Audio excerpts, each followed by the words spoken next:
Welcome to Wax On, Wax Off, the podcast where a teenager gains wisdom and insight from pioneers and innovators that have come before in search of how to win in every facet of life and change the world.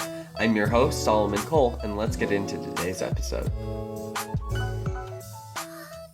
Today's guest is an entrepreneur, certified brain health coach, biohacker extraordinaire, author, the host of the Brain Biohacking podcast with, well, I'm about to tell you her name.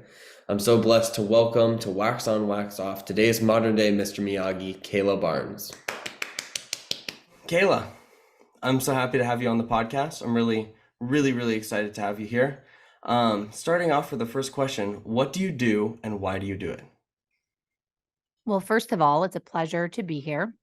And I do quite a few things. I know that you know of some of my endeavors, but I am the co-owner of a clinic. So we do precision medicine here, longevity medicine, and we have a lot of what we call health optimization therapy. So from my day-to-day, it really varies, but a lot of it is looking at different blood biomarkers, coordinating things with the clinic. We have two overseeing MDs here, a functional medicine nurse practitioner, and then a whole team of nurses. So I'm kind of running the operation. I do see some personal clients for brain health coaching as well.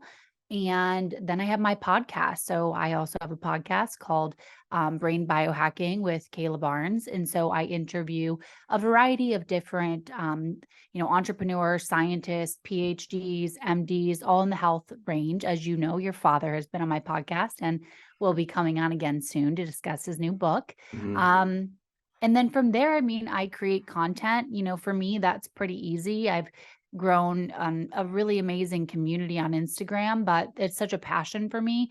And to be clear, everything that I do, I talk about this a lot, but we can either design our lives or we can just take what the world gives us. And I'm not going to say it was easy because I think a lot of people feel like or think from the outside that I just had everything handed to me, but I worked really hard Mm-hmm. and I designed a life that I love. So even though I work a lot because I'm either working at the clinic when we're open or I am working on my podcast, I just, finished my first book. I have this social media community, but everything that I do, I love so much. So I think that answers your first and second question, why I do it. Why I do it, having this clinic is an absolute dream. I took everything and I have an amazing partner, and you know who my partner is, Bobby George. And he really was the one that founded this concept. And I came in, and it's an absolute blessing because we get to see incredible progress with our patients and we get to help people optimize their health online. I get to share free advice that I get a lot of incredible feedback that it's really helped people. And at the end of the day, when you can do something that you love, that benefits you and benefits the people that you love and that are around you, it's an absolute win-win-win. I couldn't ask for anything better. Mm-hmm. Totally. And what you do is amazing. And I love that you really are changing people's lives. It's truly amazing to see that. Um, so for people who don't know what biohacking is, what is that? So the technical definition is, and the term was actually coined by a friend of mine, Dave Asprey. So he's kind of like the father of biohacking, but Mm-hmm. essentially it's upgrading the environment internally and externally to benefit your health. So I can give a few examples. When our ancestors were around, health was a lot easier. And there's always this kind of conversation about how long they lived. They did not live extremely long, but from what we know, they lived very healthy. And they didn't live extremely long, most likely because they were taken out by some sort of disease that we now have under much better control with Mm-hmm. our standard Western acute care. But biohacking would be things like sunshine. So there's such a spectrum of biohacking, right? There's little things that are free that we can do every single day. And then there's the advanced technology like we have here at Live. So changing your environment externally, a couple things that could be is air filters. We know that we are having a higher toxic burden now than ever. And we see the rise of all of these different chronic conditions, from type 2 diabetes to cancer to, issues with weight management. And I think that toxins play a big role in this. So, getting an air filtration system in your house, or like at least a couple air purification systems, getting filtered shower water, like just screwing on a little shower head onto your current shower. Things like getting sunlight in the morning, things like, optimizing your water intake and looking at blood biomarkers and optimizing your blood biomarkers. We run really extensive panels here, like longevity panels with something around 60 different biomarkers. Wow. You can pair that with, I recently just did one of the most advanced full body MRIs called Prenuvo on the planet. It pre-screens for 500 different types of chronic disease, all cancers, tumors, brain changes in terms of volume. So, like you said, biohacking can be simple, just like cold therapy, sunshine in the morning, grounding, and these can be really free practices, Hmm. exercising, moving your body. That's all biohacking. Anything that is changing the environment internally or externally to benefit your health is biohacking. Wow. Yeah, and even the fact that you don't have to do that scanning. You don't have to go out and pay for stuff. You literally can just go outside, ground it yourself, or be in the sun. Totally. Um, what is something that we can add to our everyday lives to boost our brain health and our physical health? I guess we Well, kind of touched on it, but I would like to like go in deeper. Yeah. yeah, absolutely. So, when it comes to brain health, what you do for the body, you also do for the brain. So, let's just start with diet. Let's talk about the things that you can take out to benefit your brain health.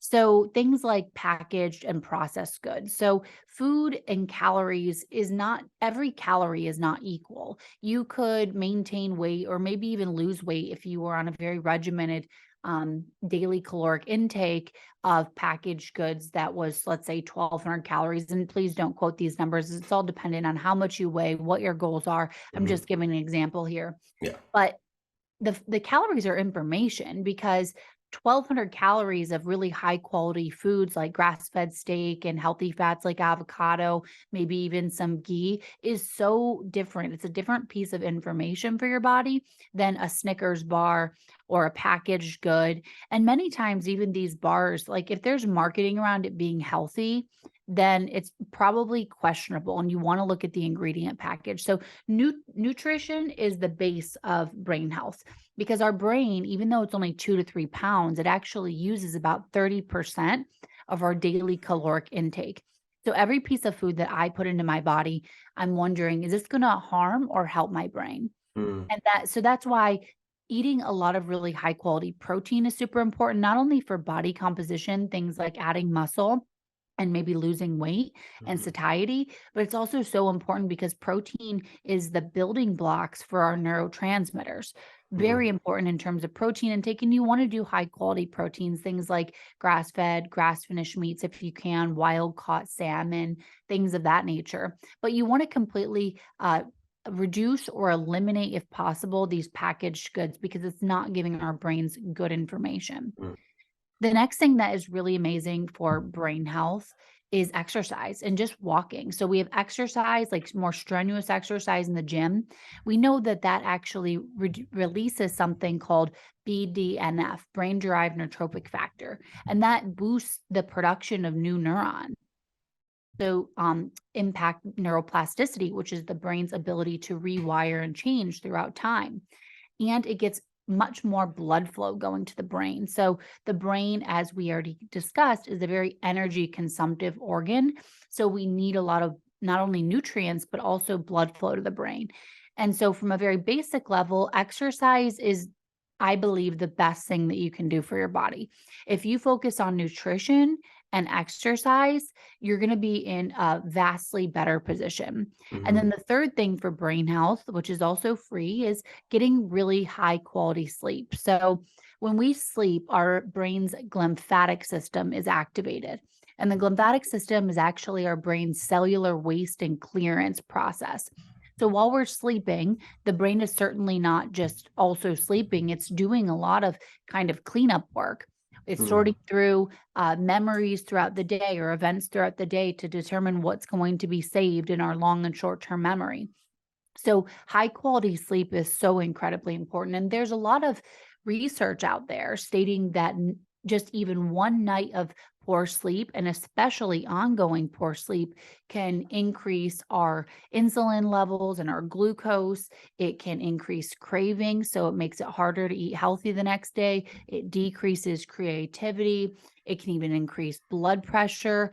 But overall, the brain has to have high quality sleep because it's at the time that it all gets to clean up and rest and rejuvenate for the next day. So I use, and a lot of people use things like Aura Ring to know if you are getting a high quality sleep, but you want to aim for between 7 and 8 hours, or some people say 6 to 8 hours, but it depends on the quality of your sleep. So if you're getting super high quality sleep, then you can probably be okay with, 6.5, 7 hours. But if you're staying the majority of your sleep in called light sleep. There's different cycles of sleep. So there's light sleep, there's deep sleep, and there's REM sleep. And if you're not getting enough deep in REM, then you're not getting enough restoration for the body and the brain. So definitely high quality sleep is another thing that's really good for brain health.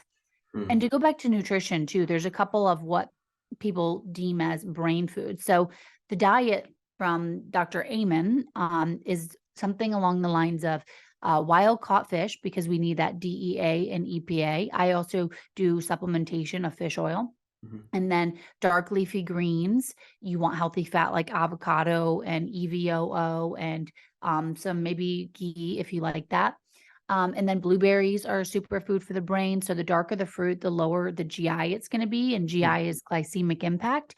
So for optimal cognition, you want to have a fairly steady blood sugar throughout the day. So I've worn levels, but again, you don't even need to measure it. You can just have a fairly, blood sugar stable diet, and you won't have the big impacts of brain fog, because when our blood sugar spikes up and then it immediately crashes, that's what can lead to brain fog, among other things. But it's one of the factors that could lead to brain fog and increased cravings and things of that nature. So those would be my top three in terms of brain health optimization. But we also know that you want to continue learning. So when we push the brain in terms of new learnings, such as maybe learning a new musical instrument or, learning something difficult, speaking a new language, it actually creates these new neuronal pathways and it helps with neuroplasticity. And so new learnings throughout life is incredibly important for many reasons. Wow. Once we get older, we stop moving, we stop learning. That's when things really start to go downhill in terms of longevity. Wow. That's crazy, because I feel like in my generation, like learning new things, like people don't really want to learn new things. They'll sit on TikTok, maybe they learn like some random life hack or something, but going out there and being like, no, I want to learn a new language, not only just to understand a new language and know how to speak a different language, but also to be able to like help myself and heal myself and do things that are good for me. You touched on sleep. Something I struggle with, and I know a bunch of people my age struggle with it, is falling asleep and getting to sleep. What are some sleep tips you have for getting to sleep and then also getting good quality sleep? Sure. So getting to sleep, one thing is you got to stay off TikTok late at night, because this is not helping you. Get off TikTok. Yep, get off. You have to stop doing TikTok and really any social media a few hours prior to bed, because if you are on social media or even watching something that's like an anxiety inducing, it's going to release cortisol. We don't want to increase cortisol. And then if you're not using like a red light phone blocker of some nature, everyone can Google red light phone trick and it will change your life, because the phone, if you use the internal settings for like sunset mode, it'll go lightly yellow, but red light phone trick, that'll actually turn it completely red.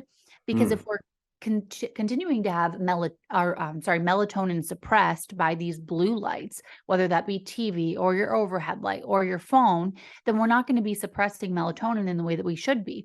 This is something that's released in our bodies to help us wind down, but we're preventing that release because we have super bright overhead lights on. We have our phones in our hands. We have our TVs on with blue light. So definitely stopping social media and television. And I actually have red lights throughout my home. So Mm. around 7 p.m. or so, I switch it from the blue lights, which are overhead, to the red orange lights, which significantly helps my sleep. So we Wow. have blocking the blue light. You don't want to eat too close to bed. So I would definitely recommend stopping eating around 3 hours prior to sleep, because if we are so busy digesting our food, we're not going to get into those deeper stages of sleep. Definitely, first of all, anyone your age should not be drinking alcohol in general, but depending on what, age range is listening to this podcast, everyone thinks that alcohol helps them sleep. It's completely false. So it can potentially help you fall asleep. But if you track your sleep with a device such as the Aura Ring or the Whoop Band or something of that nature, it significantly impacts the quality of your sleep. So you are going to be in light sleep much more than you should be. You're not going to get that deep restorative sleep that your body really requires. So alcohol, if you are going to have a drink, which I don't recommend because it is a neurotoxin, Hmm. you should do it earlier in the evening. Drink lots of water prior. I do a little stack. I rarely ever drink, but if I do have a glass of wine, I do like a glutathione pack, maybe some charcoal, just to help get out those toxins. But obviously, alcohol is one of the biggest detriments to sleep. You Hmm. also want to keep your room cool. So our body actually drops down a degree to 2 degrees at night when we sleep. And if we can help that process by keeping our room cool, we'll get a better night's sleep. You can always fall asleep in a cooler room versus a hot room because A, we're not able to get into those deeper stages of sleep, and B, we might be waking up more because we're too hot. So I keep my room at about 65 degrees Fahrenheit. You also may consider, a little bit of supplementation if you are deficient in magnesium. A magnesium, I would say about 95% of people are deficient in magnesium. So taking a magnesium can help you relax in the evening. Let me think what else. Meditation or some Hmm. sort of wind down practice is amazing because again, you just want to try to calm your brain. We live in this always connected society where we have to reply to emails at all hours of the day. We have calls, we scroll on social media all day, but you have to give your body and brain a wind down routine. And Hmm. also, you only want to use your bedroom for sleep really. And, Mm. maybe one other thing, but not at your age. Um, so you don't want to be doing all these other things in your bed, like eating or like watching television for a long time, because then you start to associate it with doing other things. Your room should Mm. be pitch black too. So I don't have any electronics in my room. I have actually blackout shades. My room is so dark I can't see my hand in front of my face when I'm getting ready to go to bed because Mhm. any of those peaks in light that are shining through or coming from a cell phone or coming from here or there, it can actually hit your skin. And again, we go back to disrupting the potential melatonin Yeah. pre-bed routines. I also love sauna. Sauna is really relaxing to the muscles. I love doing sauna before bed. I do sauna about 4 times a week. There are so many benefits to sauna, from improving blood flow throughout the body and to the brain. It can reduce all risk of all-cause mortality by up to 40% if doing it regularly. Amazing for detoxification for the body. And I find great benefit in my sleep when I'm doing sauna prior to bed.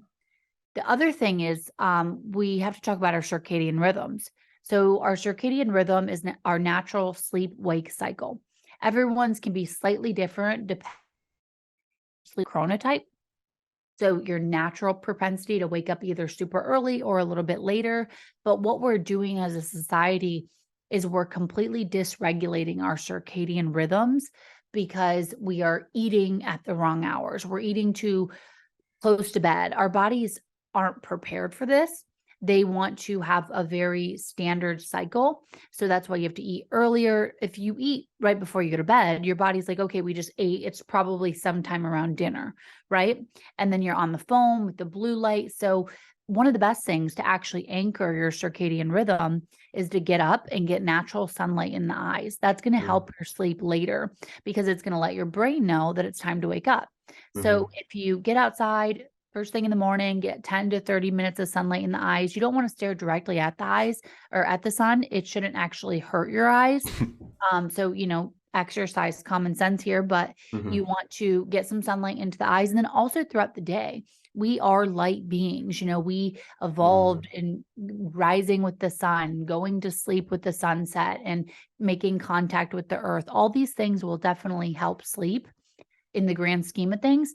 And if you have ruminating thoughts, which a lot of people do, and that's what prohibits people from falling asleep, keep a little notepad next to you. And then you can jot down the thoughts so that you don't forget them, because then our brain runs us through this exercise, like wanting to not forget. So just jot it down, have a little notepad. And then those are some of my top tips. The last one I would say is exercise. When you exercise and really tire the body throughout the day, you sleep better at night. And then the final one is consistency. If you intend on going to bed one night at 10 p.m., the next day at 2 a.m., the next day at 8 p.m., it's never going to work. You have to have consistency, because you're not going to be tired. If I, like, for example, on Sundays, sometimes I let myself sleep in a little bit, but I don't let myself sleep in too much, because if I end up, if I naturally and most days wake up around 6, and then I wake up at 10 on Sundays, I mean, Sunday night, how am I ever going to get to bed? Because I had so much sleep. So you really need to keep your sleep schedule within about a 1 hour window, so that your body is tired when it's time to go to bed. So consistency is absolutely key. You talked about fitness, about working out. What are some good types of workouts for people? Well, the science says that you definitely want to do about 180 minutes of zone 2 cardio per week. That would be, you can measure this with a lactate meter, but most people are not going to do that. So zone 2 cardio, it's walking briskly enough that you can hold a conversation, but it's difficult. So, cardiovascular workouts are super important for the heart, for endurance. But my personal favorite is strength training. Strength training, we know, is so incredibly important, because as you age, you want to put on as much muscle as you can when you're young and it's easy, because every decade of life, it's going to get more difficult to put on muscle. And then at some point, it's going to become so difficult that you're just losing muscle. It's something called sarcopenia. So this is actually muscle wasting or muscle loss. So strength training is absolutely key. I think everybody should do it. I think there's a lot of fears from women in particularly, that they're going to get bulky or they're going to get big. It's absolutely not the case. I strength train about 5 days a week, really pretty intensively. And we don't have the hormones to get super huge unless we actually supplement with those hormones, which is not recommended for most people. And B, you would have to eat so much food to add on that much muscle. So strength training, I think at least 3 to 4 times per week. It doesn't have to be 2 hours in the gym. You don't even have to go to a gym. If you can't afford that, you can do body weight training. You can do push-ups, you can do pull-ups, you can do squats, you can do walking lunges. But strength training is absolutely key. Again, it's great for the brain. I think of it as like miracle grower, like fertilizer for the brain, because it's releasing the brain-derived neurotrophic factor, and amazing for blood flow, amazing for longevity, for health optimization, for your blood biomarkers. Everything across the board gets better when you move your body. So I would recommend at least 3 to 4 strength training sessions per week. Can be about a half an hour in length. And it also, depends on how effective you are. I think the gym is one of the most fair places in the world. So what you put into it is what you're going to get out of it. So when I train very mindfully. I want to use my time to the maximum efficiency. So if you go into the gym and you don't do much for that 30 minutes, you might be there a lot longer. Your workout might take a lot longer, but if you go in, you get it done, you put forth maximum effort, you can probably do it in about half an hour.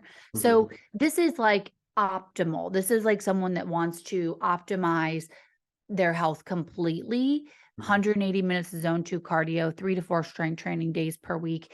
But just to be healthy, you at least have to move a little bit. Do whatever, that we know what the best workout is the one that you're actually going to do. That's the best workout. Yeah. So I can say what I do, but that's because I'm relentlessly and ruthlessly committed to optimizing my Mhm. physique, my brain, my health, my longevity. I mean, Yeah. you've been around me in person. I'm like Mhm. very strict. I do all these things. I'm in the Mhm. hyperbaric chamber. I'm in the cryotherapy. I do cold showers every day. I do red light therapy every day.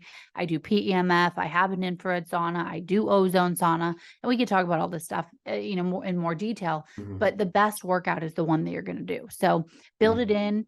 Walking is amazing. If you're going to be walking, try to hit that zone 2 cardio. So walk a little bit faster than just like a light stroll. There's nothing wrong with the light stroll. It's still better than nothing.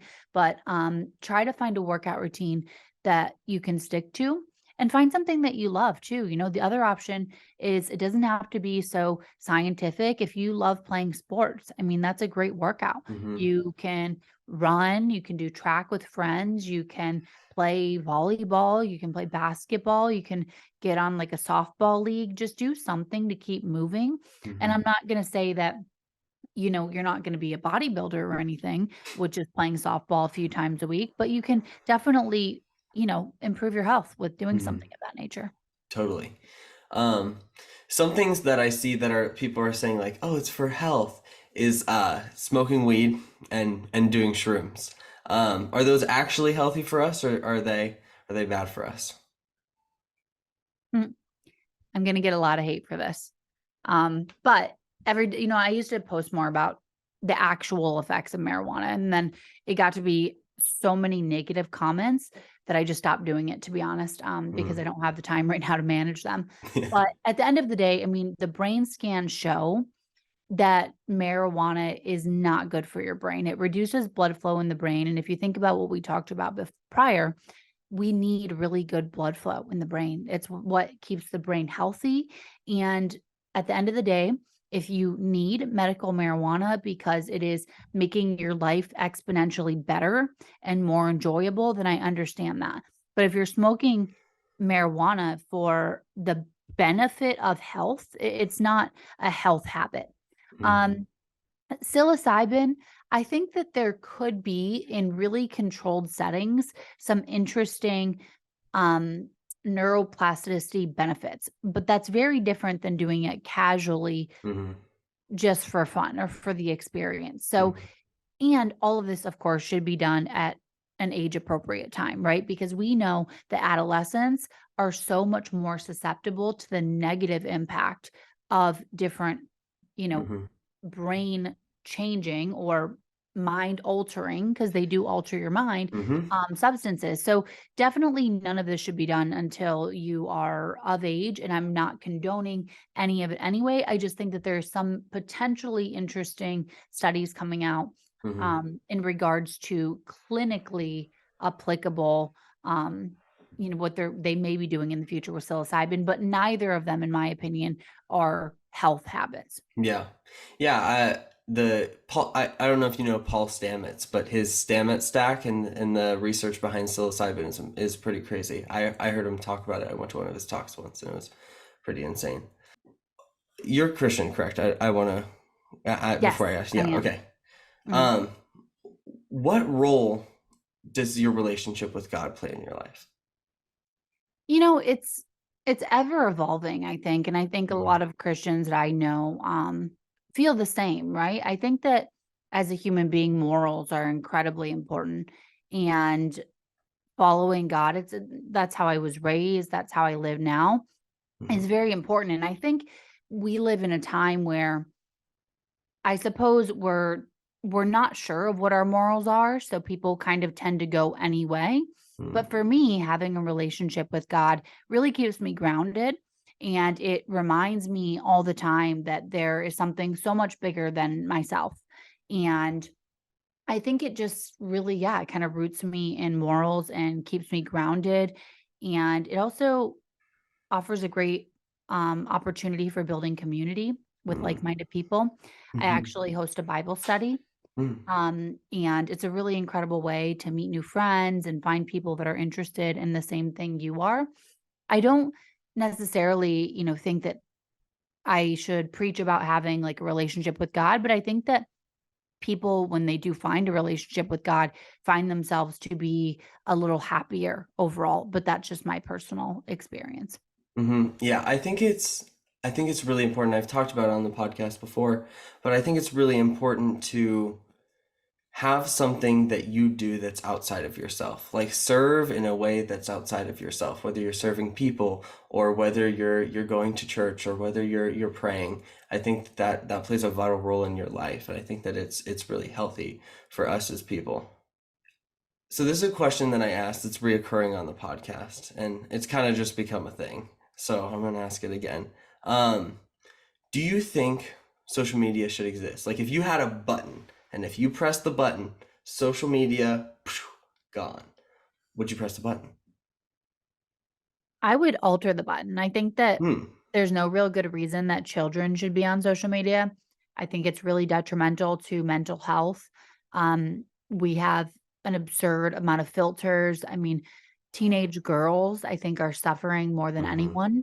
And it's really sad because these lives that people create online most of the time are nowhere near their real lives. I mean, they most likely don't look exactly how they post. They don't have exactly what they post. And even if they do, you know, children should be able to just I'm not saying that you're not gonna ever compare yourself, but you should at least just have a smaller pool to do that, right? Like, Mm-hmm. you go to school, and you should be able to have happiness as a kid, and you shouldn't see every, Instagram model in the world at one time and be able to compare yourself against that. I think it's very sad, and I think it's and not I think, I know because the statistics show this, that mental health, especially in teenage girls and teenagers in general, is significantly suffering. So I Mm-hmm. would put an age limit on it, to be honest. I think kids Mm-hmm. should go outside, they should play, they should be active, they should do all of the things, they should focus on school, they should focus on learning. They should not be focused on what, an influencer is doing because it really doesn't add a lot of value. I Mm-hmm. think that social media can be really good for um information. Now we're able to understand what's going on in the world or why things happen in such a significant way. We can be notified about something worldly happening right away, or people, they can learn, they can teach themselves so many more things than they were able to do prior.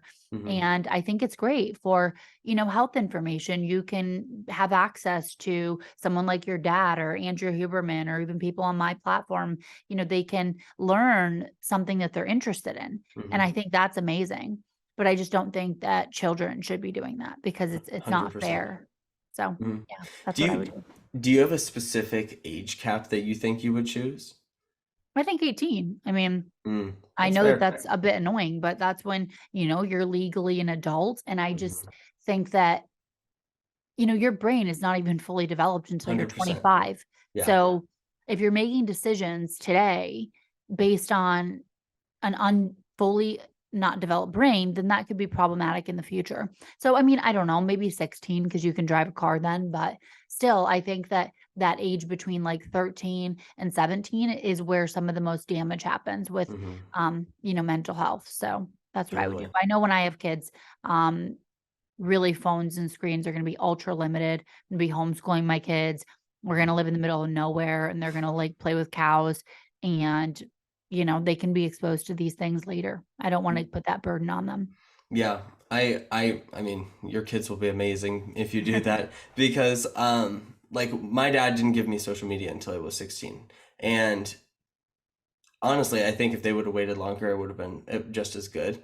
Um but it has shown me with me waiting till I was 16 to the people that got it when they were like whatever, 12, 13, 14, the difference in the addiction and the obsession is massive. It's scary to see because I'm like, I don't really want to be on my phone because I had those years of like, no, I'm gonna go outside and play. I'm gonna go play with toys. I'm gonna go read a book. I'm gonna go do other things. They don't know how to separate. It's like it's a like a limb on their body. It's crazy to see that. And I think that yeah, I totally agree with you that you should wait until your brain is fully developed, 16, 18, whatever, something along those lines. Yeah. And I just think people would have time to be happier. You have the Hmm. rest of your life to deal with a lot of hard things Hmm. because there's no doubt about it. Life is hard. That's why you have to find something meaningful and really commit to it. But you have the rest of your life to be concerned about, what someone is doing over in Australia. I mean, it really is not any of your concern right now as a client. Yeah. Yeah, totally. So we do on the podcast, we do a little lightning round. Mhm. And first question for the lightning round is, for my generation, what do you think my generation's strengths are? That's a good question. My younger brother is in my younger brother is 18. So, Yeah, Gen Z. yeah. So strengths, I mean, it seems like you guys are pretty good at finding information. My brother knows like the most obscure facts like ever. And I'm like, Yeah, how do you know this? And he tells me he finds it off Reddit. So I don't know. I guess you guys are good at finding interesting facts. yeah. Um, but I would have to know more. I don't know Hmm. too many 18-year-olds. I'm kind of insulated over here Hmm. in my clinic. Yeah. What do you think it is? Ooh, I think it is. I think it's our resourcefulness. I think growing up, where pretty much from birth we had phones and we had technology and we had the access to a lot of information. I think we are resourceful with the information that we have, and I think some of us squander it. But I think that we are really resourceful when we need to be. We can solve a lot of problems really quickly. You see that. Like I'll go into I work in social media marketing, so I'll go in and people are struggling. They're like, I don't understand how to do this, and I'll just figure out in like 10 minutes, and it comes so naturally to me. But I guess I see for like older generations, it's like it's just not built into them where it's built into us, which is interesting to see. It is interesting. Good feedback though. Yeah.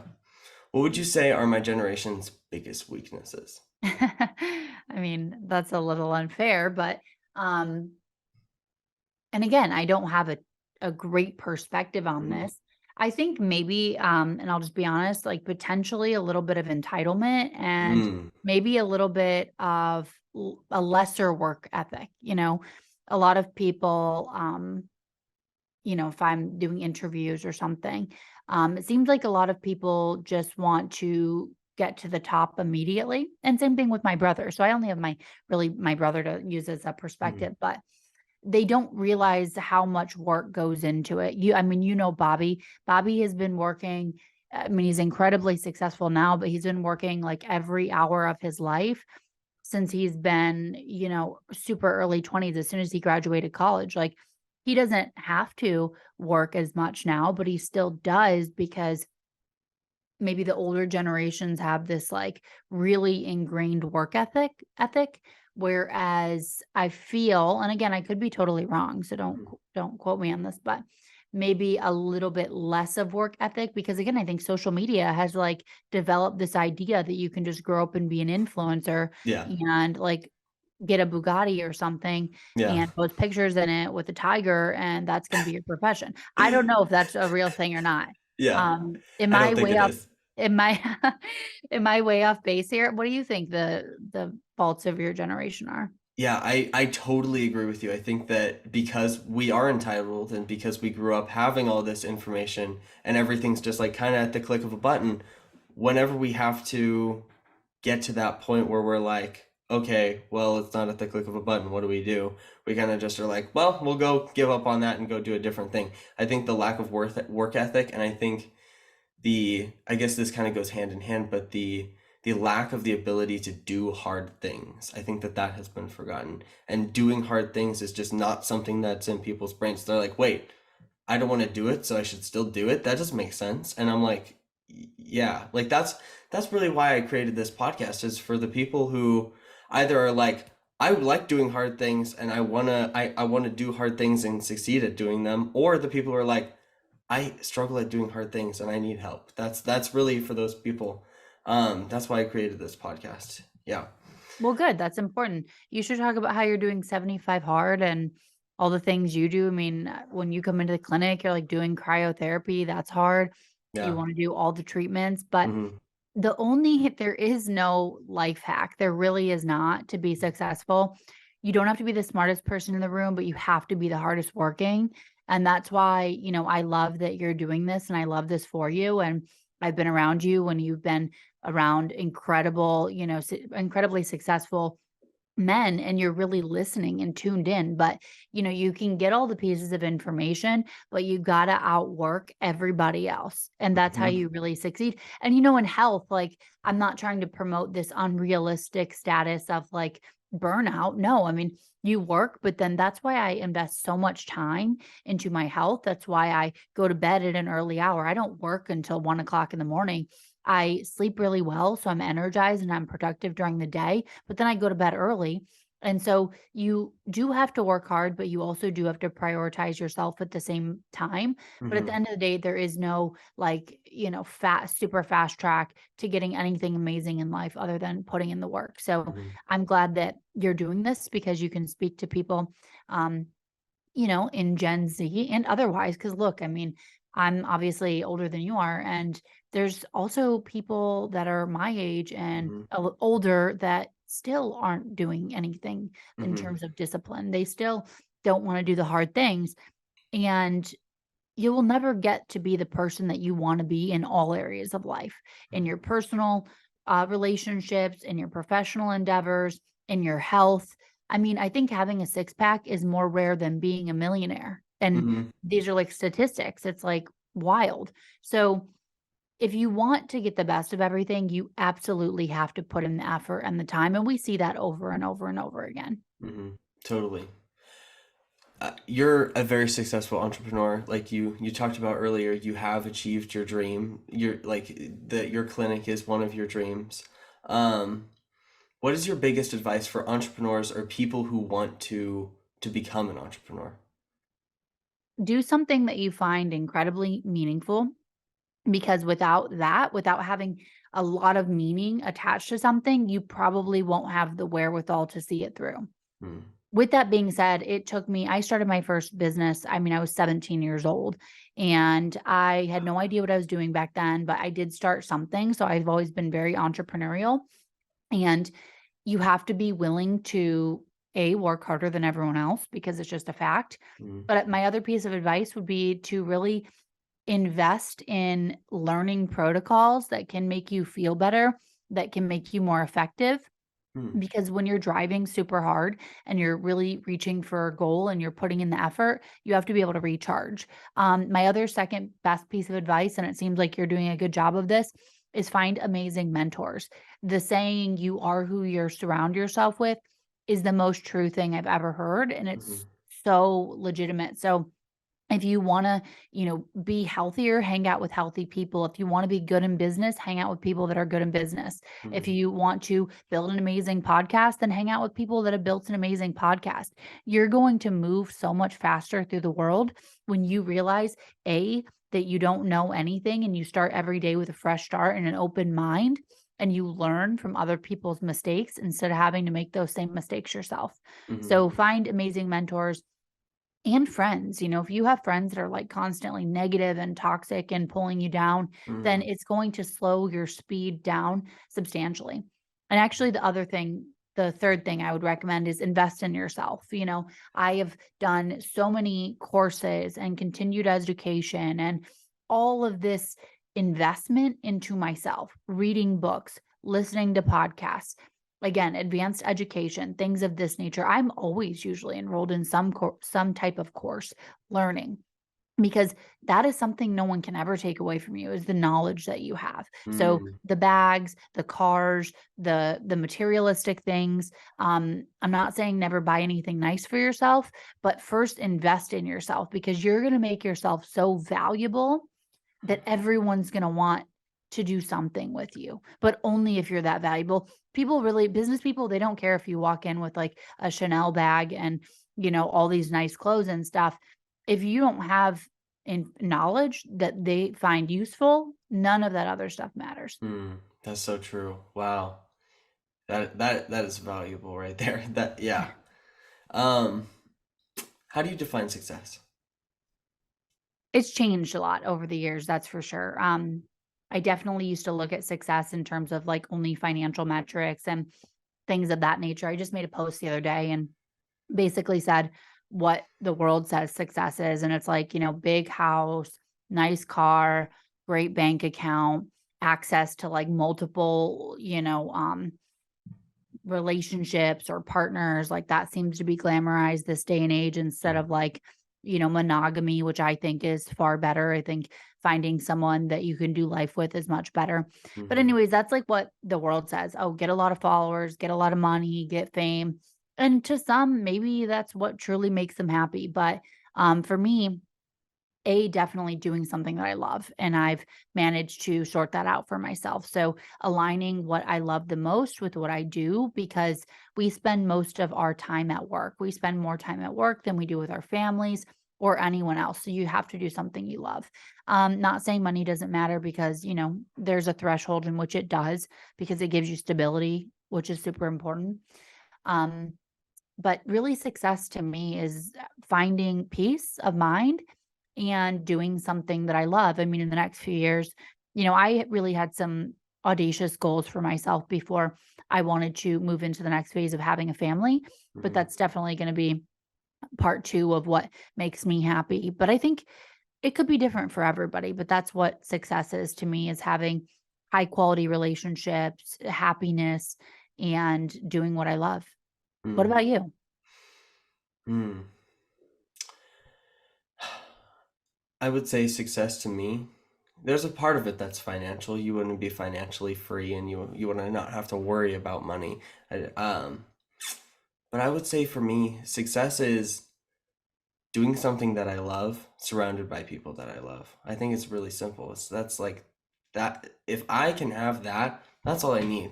Like if I love what I do, like whether that's work or whether that's like I don't know, hobby, and I have people around me that love me and I love them, I mean that's all I could ask for. It really is. There's like saying basically, you buy things to impress people that you don't care about or that don't care about you. Like everyone should just stop doing that. I Mhm. used to be, at one point, I was so much more into fashion, and I love like representing yourself well, but just don't do things to impress other people, because at the end of the day, if you keep adding to your actual successes, you're going to become everybody will wanna be around you anyway, right? Mhm. Based on merit, not Mhm. based on logos or not based on flashy items, um, because that's really just how it is. Mhm. Totally. The last question is if you could give advice to yourself as a teen, what would you tell yourself? Honestly, along the same lines of what I just said, if I could go back and tell my teenage self, because look, I haven't had this mindset for my whole life. There was, a good period of time where I started making a little bit of money and I was like, oh my gosh, I'm gonna buy like some Louis Vuitton stuff and Chanel and this and that. And I was, girls love like dressing up and looking nice, so do guys. But I wish I could go back and say, just love yourself now for who you are, and you don't need all these other things, because people are either going to like you or dislike you based on the quality of your character Mm. and not based on what you're wearing or what you have. Mm. Wise words. Yeah, you get a little wiser as you get a little older, but that's why I think it's so cool that you're doing this now, because Mhm. you can talk to people that have been through it, and you'll talk to Mhm. people that have done way more even than I have. But I mean, it's great when people can share with you how they kind of got to where they are. And I'm sure you'll find a similar narrative in all the stories. Yeah, that's I'm really trying to do research amongst the modern day Mr. Miyagi's as I call them. Mhm. That's why I named the podcast "Wax On, Wax Off" is because it's like I'm the Karate Kid. My listeners are the Karate Kid, and we're trying to learn from the wiser people that have come before us and try and gain from their wisdom. Very smart, and you'll go very far with that sort of mentality. And hopefully, you can make an impact on a lot of people in your age range, because the amazing thing about life is that there are literally no limits. I Mhm. came from not a lot, pretty rough times early on, but now I've created like my dream life. And if Mhm. you're willing to work for it, you can have anything. So Mhm. Thank you for being on the podcast. Thank you for giving me your time, giving us your time. Thank you for sharing your wisdom, and yeah, you're all right. welcome. Thank you for having me.